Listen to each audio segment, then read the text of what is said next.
at the Predictive Index, I work fairly closely with the sales team. At least we keep in touch with each other. And sales, as you can imagine, they talk to people all day, not necessarily paying clients, but prospect clients. And they do hear a lot of things that overlap with what we hear in research. So if you were to draw a Venn diagram between what sales hears and what I hear, there's definitely some overlap. However, there are those two other sides of the circles where there is an overlap, because sales, they're not researchers, so they're going to get input that I don't hear, and vice versa. I'm going to get input that they don't hear. So it's good for me to know going into the study, what do we already know? What are we already hearing? And if I hear things that overlap with sales, which happens a lot, I do share it out. And I also acknowledge that, okay, we're also hearing this in sales.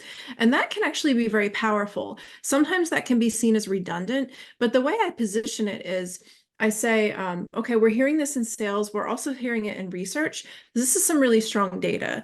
And I tell the sales team, we're two squeaky wheels on the cart. So if we are both sharing the same feedback, that's going to get a lot of attention. One squeaky wheel on the cart gets oiled, two squeaky wheels, that cart is definitely going to get some work done.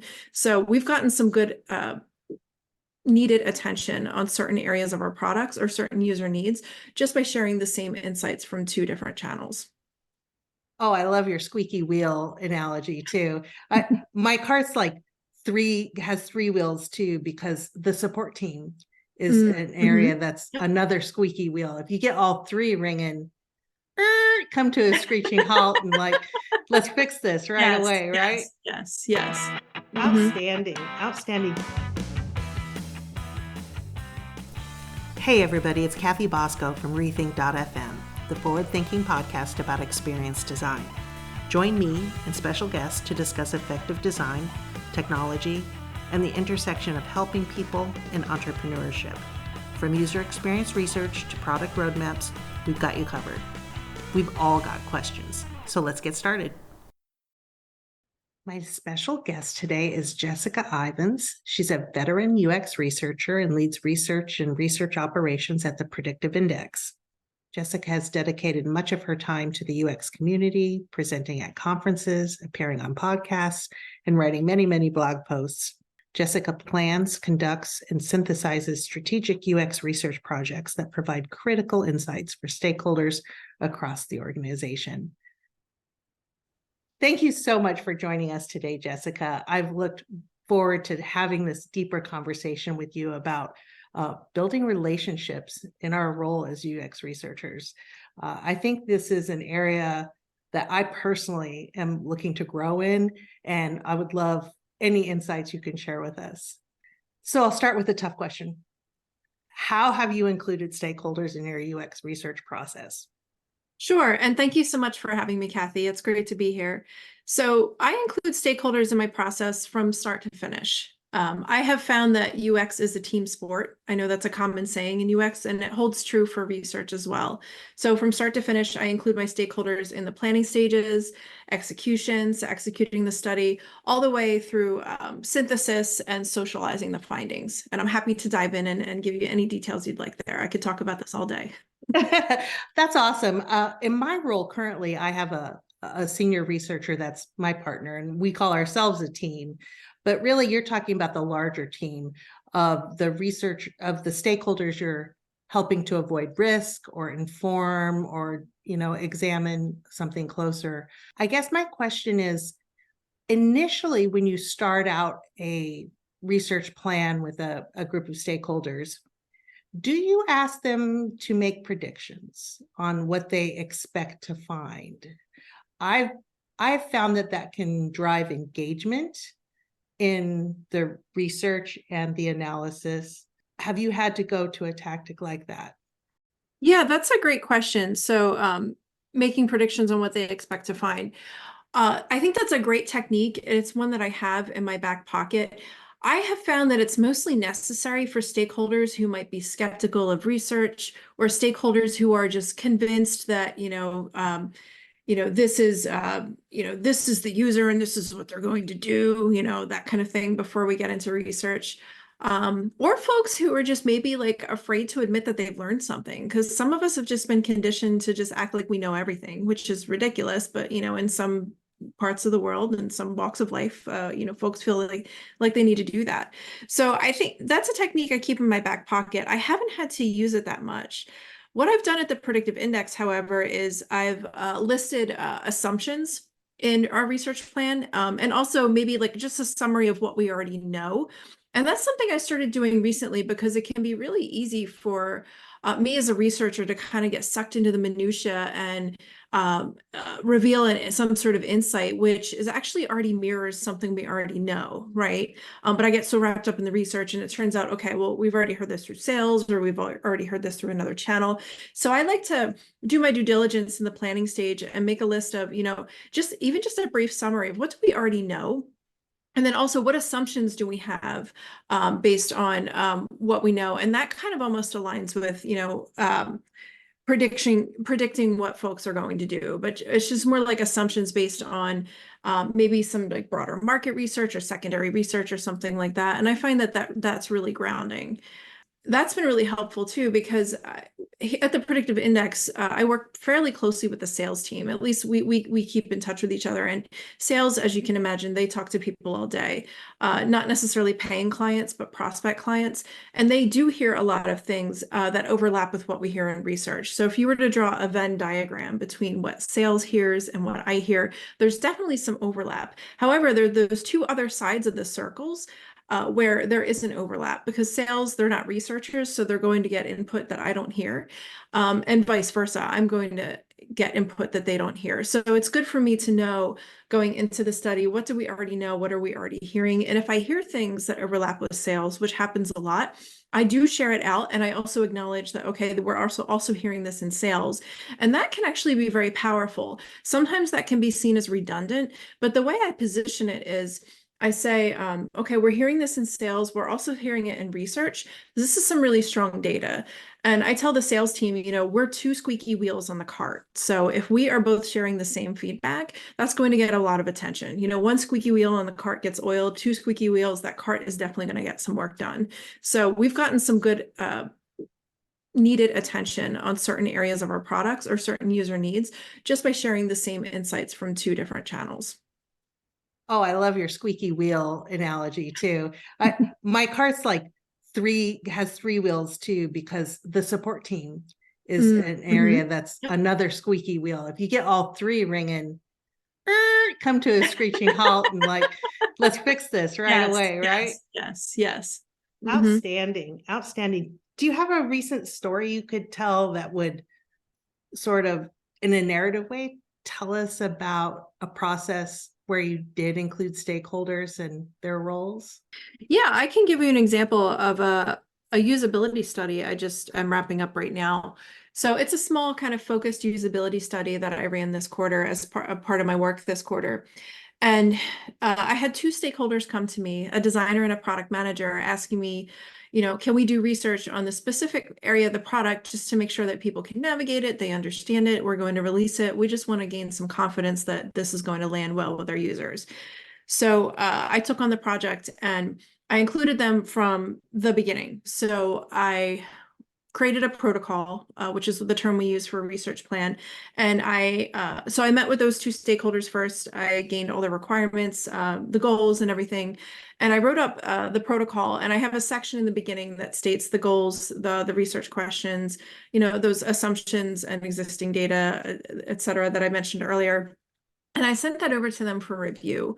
And so I included them as collaborators, and they made some edits. They actually clarified some things that I had missed, which was awesome. And that does a couple things. Number one, it makes sure that the research is on point and getting the data that it needs to get. And number two, it makes them feel included. It gives them the confidence that I am a part of this. This is not something that is just happening over in the corner that I have no say in, so they feel like they're contributing. And then I carry that throughout the project. So they observe, they help, they attend debriefs, because I conduct debriefs at the end of each session. I have the next week, I have what I call a confirm what we learned meeting, because we just wrapped up the sessions, and that's where I bring all the stakeholders together, and not just those two stakeholders, but I review everything that's been synthesized, and I give people opportunities to say, hey, or I ask them, do you see anything that is missing? Do you see anything that maybe doesn't align with what you observed? Do you see anything that I could change? And that's when I really solidify the synthesized learnings, and then I start to socialize them. So I include those stakeholders from start to finish. I love how you call your meeting confirm what we learned meeting. That's great. Mhm. It's a great time to discuss any questions that come up, because sometimes new questions arrive out of research as well. So I could see that being helpful. I wonder how you reference back to existing research. Uh, we have a research repository that we keep available to everyone in the organization. And one of the first things we do is like reference any existing research. And you talked about that when you kick it off, like, what do we already know? Is that a standard step in your process every time? Do you keep that in your brain? Is there so much you have to keep it in a research repository? So to back up a little bit, we don't have a research repository. We just don't have the budget for it or the means to set it up and maintain it. So all the knowledge exists in people's heads for the most part and scattered around in random documentation. So what I was doing up until recently was I was talking with stakeholders about what we already know, but I wasn't formalizing it. I wasn't putting it into the research plan. So like I said, it would get forgotten, or I might get lost in the minutia and not realize, oh, this is something we already know. So in the timeliest fashion that I can without making it into a big thing, I just kind of pull stakeholders and I say, hey, what do we already know in terms of data or evidence that we have around this? And it could just be like 3 or 4 bullets in the research protocol, right?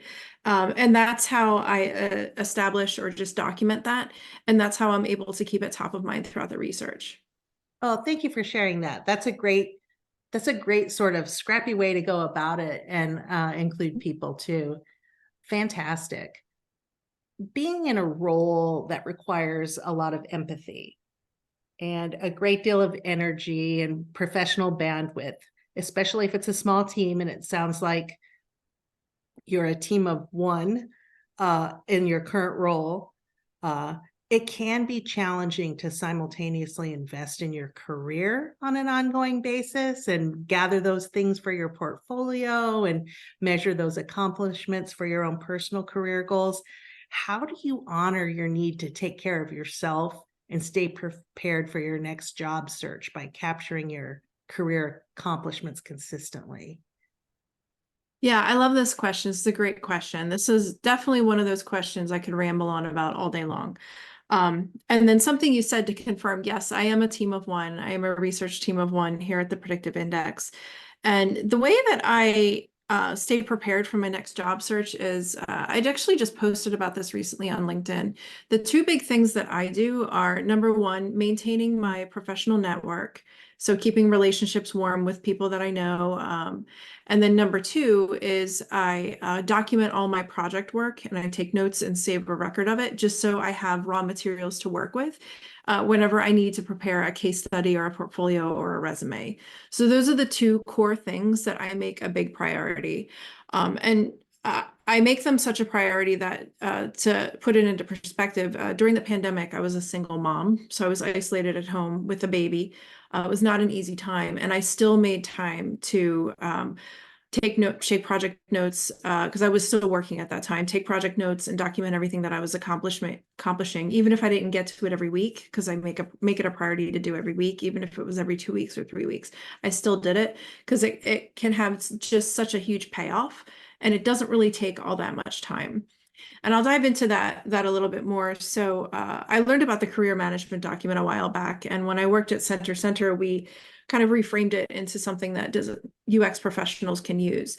And what it is essentially a document that I keep, that anyone can keep, and it's for my eyes only, and it's a history of the things that I've done. So accomplishments that I've made, notes about project work that I've done, screenshots, any other kind of visual artifacts of work that I've done, so that I have all the raw materials ready to prepare a case study or a portfolio.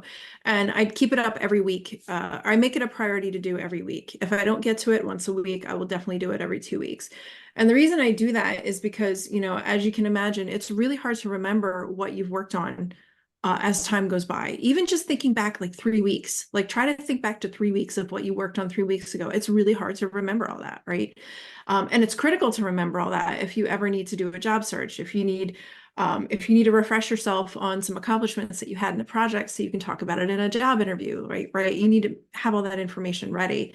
So that's why I make it a priority, and I sit down and I just use a Google Doc and I store things in Dropbox, in terms of screenshots and whatnot, and I write it down. And it's been a tremendous help. I'll write down wins, I'll write down reflections, like things that I learned, things that I realized that I want to do better.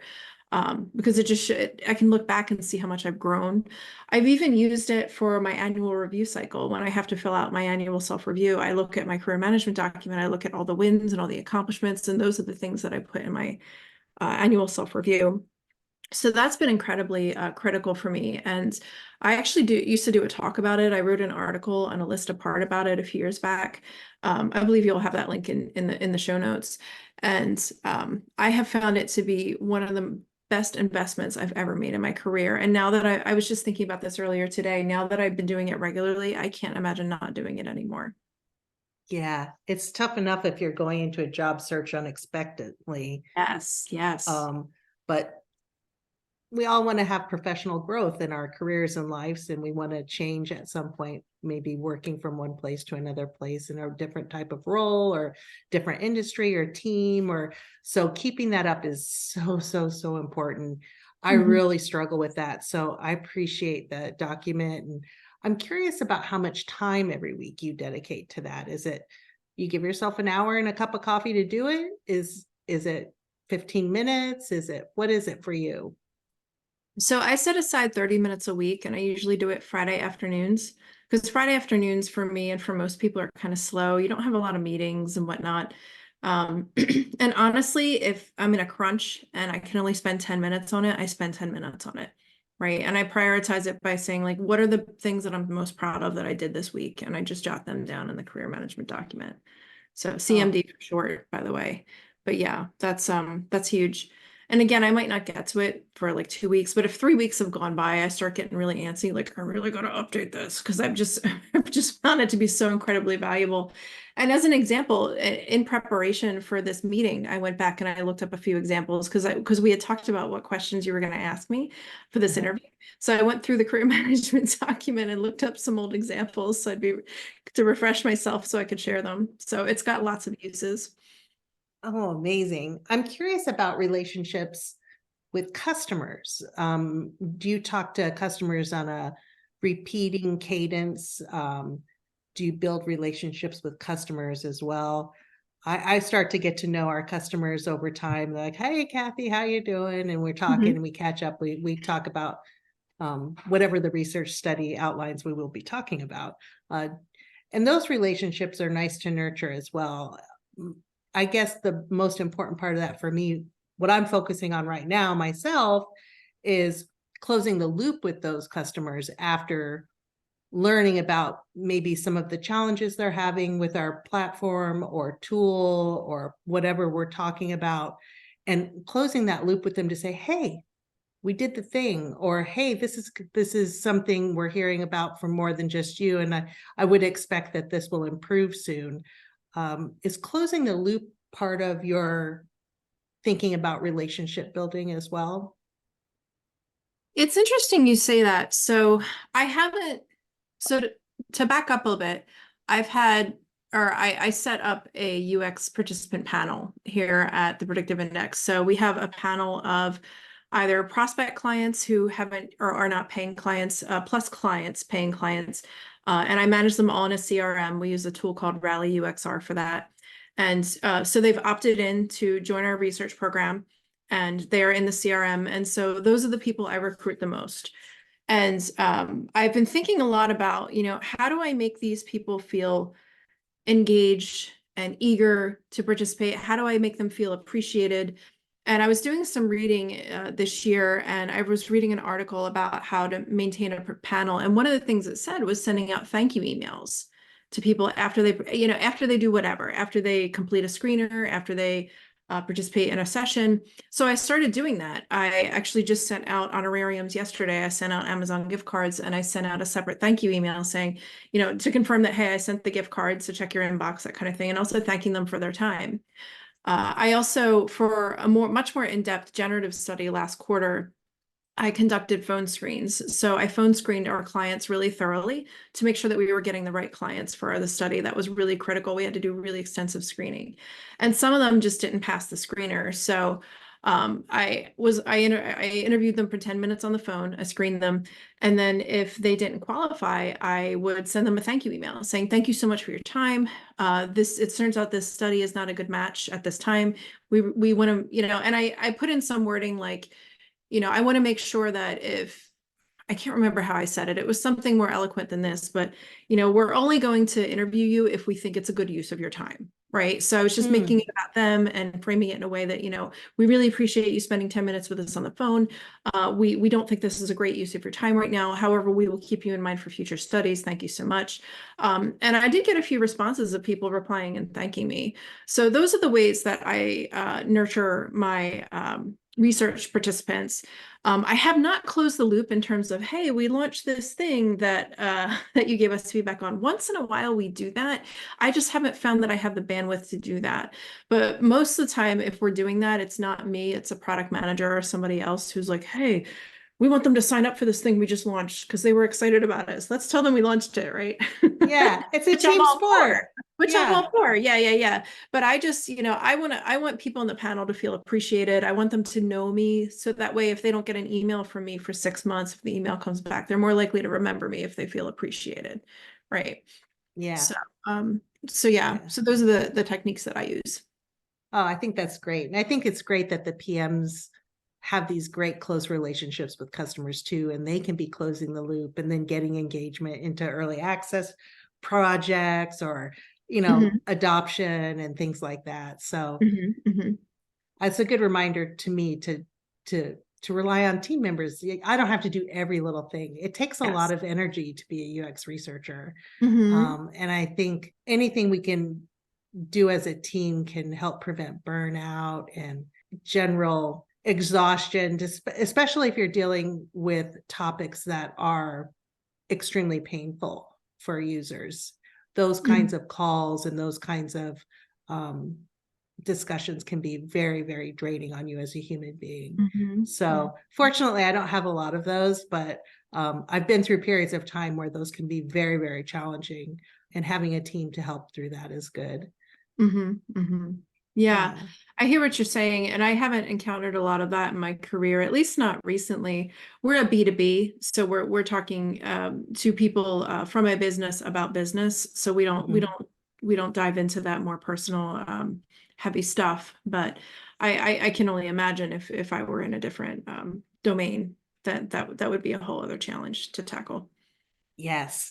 I find that researchers come out of one or two sort of directions. And I wonder if you find this too, or what your experience has been like with this, Jessica. Is I find that researchers come either from product design or web design or visual design or design into research. They just start to really focus on research as a designer, or they come to research through academic research. Um, I'm wondering what your path has been like, if you don't mind sharing, and if you observe the same. Yeah, so it's interesting you asked that. So I came in, I want to say the old school way where I just kind of stumbled my way in. I'm actually coming up on almost 20 years in the industry, which is kind of amazing and then kind of terrifying at the same time. Um, but I came in, I started as a front-end developer many, many years ago. I fell in love with HTML and CSS when I was in college. I didn't know what I was going to do. I'm like, oh, let me build websites. I can get paid for that. Right. And I ended up falling in love with it. And then I discovered user experience in the earlier days, early 2000s. And then I moved into that, and the rest is history. Right. But I was doing a lot of design work, and then I discovered research, and now I specialize in research. And I think, I had almost 20 years of experience, and I think experience is worth its weight in gold. Right. And at the same time, I think there are advantages to coming from a more academic background. You have more of a formal training, especially when it comes with research. There are so many formal methodologies, do's and don'ts, like science behind, especially the more quantitative research or even Yes. qualitative research. I mean, anthropology, the history of anthropology goes back so far. And I've gained a lot of that and figured it out like through the, school of hard knocks, like old school way, like through experience. And at the same time, I think there are a lot of benefits of having a more formal education, especially for research. So I think, both have their pros and cons. Yes, for sure. Having the domain knowledge and like a front-end engineering background is just such a great set of domain expertises and references. I think that's an ideal place to be working from. I personally come from, visual design and that sort. Wished I were a front-end engineer most of my life. A great balance when you're building a team if you can have some of each on your team. If you have the luxury of having more than one researcher on your team, having a balance of those things together so that we can lift each other's skill level up together. It's a great complementary series. And I learned so much working on projects. I agree with you. I think the best way to learn is to have an experience working on a project, even if you're interning or entry level, like what you can learn working end to end on projects with teams, with people who have a little bit more experience is worth so much. Any other areas of relationship building that have helped you? Yeah, I want to say, so looking at it from a macro view, it's been quite a journey here at the Predictive Index that I'm really proud of. And I say that because, as I mentioned, I'm a team of one at the Predictive Index. I have been almost the whole time I've been there. And I've been there it'll be 2.5 years coming up. And when I started, I was a team of one, starting from scratch. Now, they had researchers prior, but there were no researchers when I got there. And there was really no handoff, no practice to kind of keep going. The momentum wasn't going, and I was starting from it felt like starting from zero. And I've managed to take the organization from a more reactive, tactical, approach to research, like usability testing, downstream right before release, which as you and your listeners probably know is problematic, because it's best to have research at the forefront to get a proactive understanding of problems and challenges for the users and so on and so forth. So I've been able to shift the organization from a more reactive standpoint to a more proactive standpoint over my 2.5 years here. And I've been very intentional about that. And it's been a slow journey. It's been a slow and steady, it's not an overnight change. It's slowly steering the big ship in the opposite direction.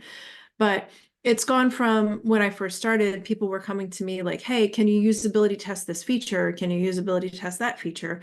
To VPs coming to me saying, hey, can you help us do research in this other area of the business where we haven't had a researcher before? Or can you help me figure out or take on research on some really proactive work I'm doing to try to get some big picture input on the strategy for the company, right? So it's just been an enormous shift, that's something that I'm really, really proud of. And it's taken a lot of time and a lot of relationship building, to come back to your original question, because I started small, working with a small team, working with a PM and a designer, and then inviting people into my process. And then it was just like the ripple effect. It just spread and spread. And as more people saw the value of research, I was able to shift from reactive to proactive. And now I'm mostly doing proactive research. I do some usability testing here and there, but it's more generative, get ahead of the problem kind of research, which is really where I want to be. And it's been a very fulfilling journey. Yeah, I was just thinking how fulfilling that must be. Yes, I feel we're on a similar trajectory in my work. I feel like I'm really enjoying the strategic nature of our work and working with stakeholders on, hey, Kathy, what do you think the top 3 problems we should be focusing on based on what you're seeing here? And like informing what gets on or does not get on the roadmap feels fulfilling, as long as you have the research to back that up, right? Usability research is great though. I will never tire of watching someone using our product and observing them and talking to them about it. That is something I'll still always want to have a foot in that door. Yeah, strategic research, relationship building is critical to being successful with strategic research. Well said. Yeah. Yeah, absolutely. Yeah, and I think usability testing is the gateway, right? Because when I don't know about you, but The first time I realized I wanted to be a UX professional was back when I was a front-end developer, and this is quite a while ago, my company hired an agency to do usability testing, and I sat in and observed, and I watched participant after participant fail to use the product that I had designed. And it blew my mind, right? And that first exposure to research, even if it's just usability testing, can be really moving for people. And, it's just, it's like show, don't tell, right? It's like, here's what's happening, here's what the user is doing. And that's when stakeholders really start to see the value in research. So I think there's a lot of value in usability testing. Number one, we need to make sure that, even if we're building the right thing, we need to make sure we're building it right. If we build the right thing, but it's confusing and hard to navigate, that's a problem. So usability testing has its place, right? But also usability testing it just opens that door for stakeholders to really demonstrate the value of what we can provide. And then once those stakeholders are interested, what I did is I just carried them. I carried them through more usability testing and then started shifting to more strategic and, more interviews and more getting to understand people's problems, bringing the lens of research, which can get data that is really difficult to get otherwise. And that's both qualitative and quantitative. So you don't have to do all qualitative work to surface that kind of useful data. Fabulous, fabulous. My last question about relationship building is peer-to-peer. I feel very connected to my design partners and my UX research partners and my community of industry professionals in this area. And I feel very fortunate to learn from them and watch their free tutorials and courses and communicate in that way. And I know you've been a teacher, and I wonder how the relationship peer-to-peer has influenced your career, or how you influence others' careers in that way. Yeah, so I think this goes back to what I was saying earlier about building and maintaining my professional network. So I do it not to just benefit me for my next job search. I also do it because number one, there are a lot of awesome people in our field, and I care about them, and I want to stay in touch with them. And number two, once I build a relationship with them, and I built this like give and take kind of relationship with them, I can really lean on them for help. So I talked earlier, for example, about how I implemented a UX participant panel from scratch, right? And how we use Rally UXR for that and everything. That I hadn't done that before. And I knew, so we were really struggling with recruiting here at the Predictive Index. All my tried and true methods weren't working. It was just taking way too much time, way too much manual labor. I was burning out, and I needed to do something different. And I did my research, and I realized, okay, I think what I need is a research panel. So I lean on some of my friends who are either researchers or research ops specialists. I talk with them about the challenges I was having. They confirmed, yes, this sounds like it's exactly what you need. They even gave me some additional insights for techniques that I could use for recruiting and or different ways of thinking about it. And that was huge. I couldn't have done all that on my own, right? So I'm the one who did the work at the end of the day, but I leaned on a lot of my professional contacts for input. And I don't know that I would have been able to do it without that. So I think having those friends, if you will, in the field, connections, whatever you want to call them, maintaining that give and take relationship, because there are times where they may come to me for something and, ask me, hey, can you review my resume? I'm looking for a job, or hey, can you do this for me? And I'd be more than happy to, right? So that's been huge. Yeah, that's awesome. That's awesome. I find that very helpful as well. As we wrap things up, I'll share a story with you about my first research opportunity as a designer. And it was to do some field research at a tech WordCamp for WordPress. I had to do some field research for a project we were building. I was working with a team of engineers to build a product.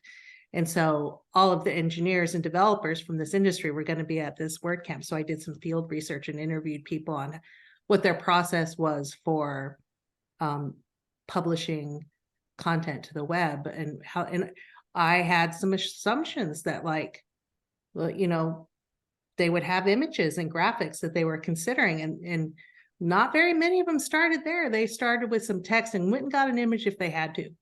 I was like, okay, I do not know everything. I could learn a lot talking to people and learning how they work. Mhm.